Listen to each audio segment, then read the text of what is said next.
মুসলমানেরা মনোযোগ দিয়ে তুমি শোনো, মাগো স্বামীর খেদমত তোমাকে এই জন্য করতে হবে। স্বামী তোমার জানের জান, স্বামী তোমার প্রাণের প্রাণ। স্বামী ছাড়া তোমার জীবনটা অন্ধকার, তোমার জীবনটা অন্ধকার। চারজন মাকে জান্নাতের 8টি দরজা থেকে ডাকবে। জোরে বলেন কয়জন? চারজন মাকে জান্নাতের 8টি দরজা দিয়ে ডাকবে। একজন হলো মা আসিয়া, 2 নম্বর হযরত মারিয়াম আলাইহিস সালামকে, 3 নম্বর মা খাদিজাকে, 4 নম্বর মা ফাতেমাকে। এই 4জন মহিলাকে আল্লাহ রাব্বুল আলামিন জান্নাতের 8টি দরজাতে তাকে ওয়েলকাম জানাবে। এখন প্রশ্ন হলো, এই 4জন মহিলাকে কেন আল্লাহ পাক জান্নাতের 8টি দরজা দিয়ে ঢোকায় দিবে? এই 4টি মায়ের গুণ যদি কোনো মা অর্জন করতে পারে, সেই মাকেও আল্লাহ জান্নাতের 8টি দরজা দিয়ে ঢোকানোর ব্যবস্থা করে দিবে। সকলে আমরা জানি,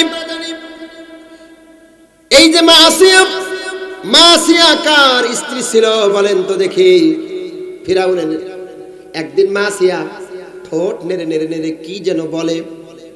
এবার ফিরাউন বলতেছে, আসিয়া রে, ও আসিয়া, ঠোঁট নেড়ে তুমি কি বলো? আসিয়া বলতেছে, স্বামী গো, আমি ঠোঁট নেড়ে নেড়ে আমার রবের জিকির করতেছি, লা ইলাহা ইল্লাল্লাহ, লা ইলাহা ইল্লাল্লাহ। এবার আসিয়া ঠোঁট নেড়ে নেড়ে যখন তার রবকে স্বীকার করতেছে, রবের জিকির করতেছে, এবার ফেরাউন তেলে বেগুনে জ্বলে গেছে। ও আসিয়া, আমি তো তোর বড় রব, আমি সারা তোর আর কোন রব আছে? আসিয়া বলল, তোমাকে যে সৃষ্টি করেছে, আমাকে যে সৃষ্টি করেছেন, তিনি হলো আমার রব। ফিরাউন বলল, আসিয়া, তুই কি জানিস এর পরিণতি কি হবে? আসিয়া বলল, কি পরিণতি হবে জানি না, তবে যেই রব আমারে সৃষ্টি করেছেন, সেই রব আমার সৃষ্টিকর্তা, সেই রব আমার রব, ওই রব ছাড়া আমি কিচ্ছু বুঝি না। সোনার ভাইরা আমার, কি দিয়ে তোমাকে বুঝাবো? নিজের স্বামী আসিয়ারে এত কষ্ট দিয়েছে, সমস্ত শরীর থেকে কাপড়গুলো উলঙ্গ করে ফেলেছে।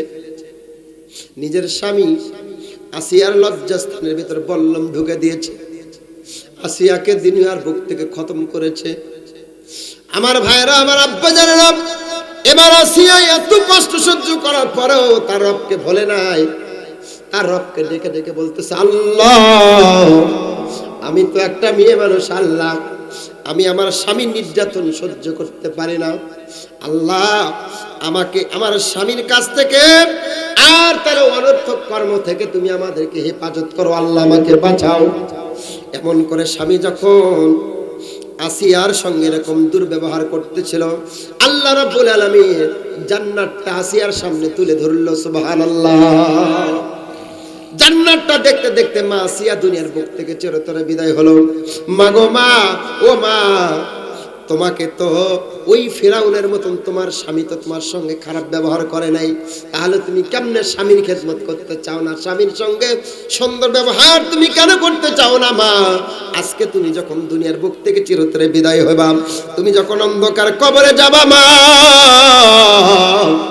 তুমি অন্ধকার কবরে গেলে তোমার স্বামী চোখের পানি ছেড়ে দিয়ে রবের কাছে আল্লাহকে বলবে, আল্লাহ, আমার স্ত্রীটা মারা গেল, আমার স্ত্রীটা বড্ড ভালো ছিল, আমার খেদমত করতো, আমার দেখভাল করতো, আল্লাহ গো, আজকে সেই বউটা আমার মারা গেল।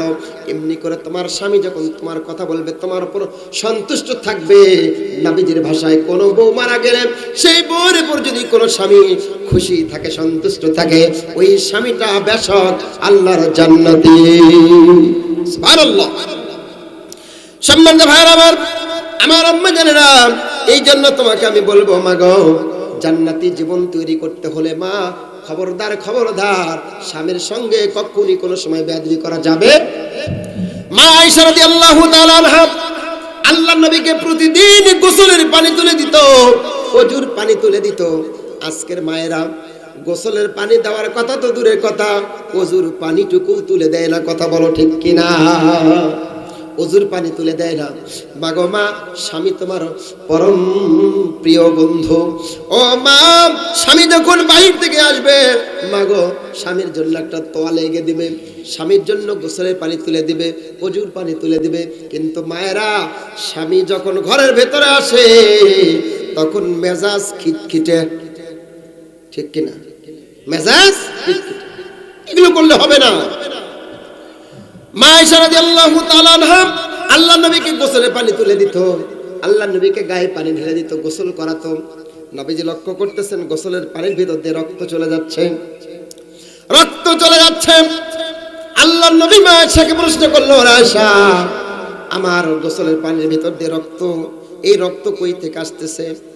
মা আয়েশা বললেন, ইয়া রাসূলুল্লাহ, ইয়া হাবিবাল্লাহ, আপনাকে গোসল করাতে গিয়ে আমার একটা আঙ্গুল পিরার নিচে পড়ে ফেটে গেছে, আমার আঙ্গুল দিয়ে রক্ত ঝরতেছে ইয়া রাসূলুল্লাহ, আমার সেই রক্তগুলো আপনার গোসলের পানির সঙ্গে চলে যাচ্ছে।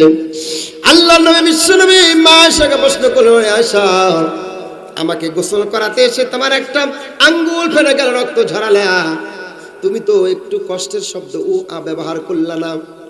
মা আয়েশা বলতেছে, ইয়া রাসূলুল্লাহ, ইয়া হাবিবাল্লাহ, কেমনে আমি কষ্ট অনুভব করব? আপনি তো আমার জানের জান, আপনি আমার প্রাণ, আপনার জন্য একটা আঙ্গুল ফেটে গেছে, একটু রক্ত ঝরেছে, আপনার জন্য যদি আমি আয়েশার কলিজাও ফেটে যায়, জীবনটাও চলে যায়, আমি আয়েশা তবুও কষ্ট অনুভব করতাম না। সুবহানাল্লাহ, সুবহানাল্লাহ। বিশ্বনবী বলেন, আমি যখন বাড়ির বাইরে যেতাম ইসলামের কাজ করার জন্য, আমি বাসায় আসতাম, আসার পরে আমার খাদিজাকে যখন আমি ডাক দিতাম, একটা ডাক, খাদিজা, ও খাদিজা, একটার বেশি দুইটা ডাক দিতে হয় নাই।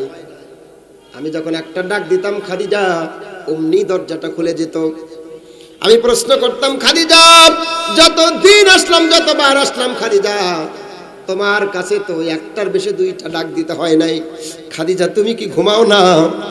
খাদিজা বলতেছে, ইয়া রাসূলুল্লাহ, ইয়া হাবিবাল্লাহ, আপনি আমার স্বামী, আপনি দিনের দাওয়াত দেওয়ার জন্য বাহিরে যান, ও প্রাণের স্বামী, আপনি যখন বাহিরে যান, আপনি এসে আমারে ডাকাডাকি করবেন, আমি ঘুমায়ে যাব, আপনার কষ্ট হবে, আপনার সঙ্গে বেয়াদবি হয়ে যাবে, এজন্য আমি খাদিজা আপনি না আসা পর্যন্ত আমি খাদিজা ঘুমাই না।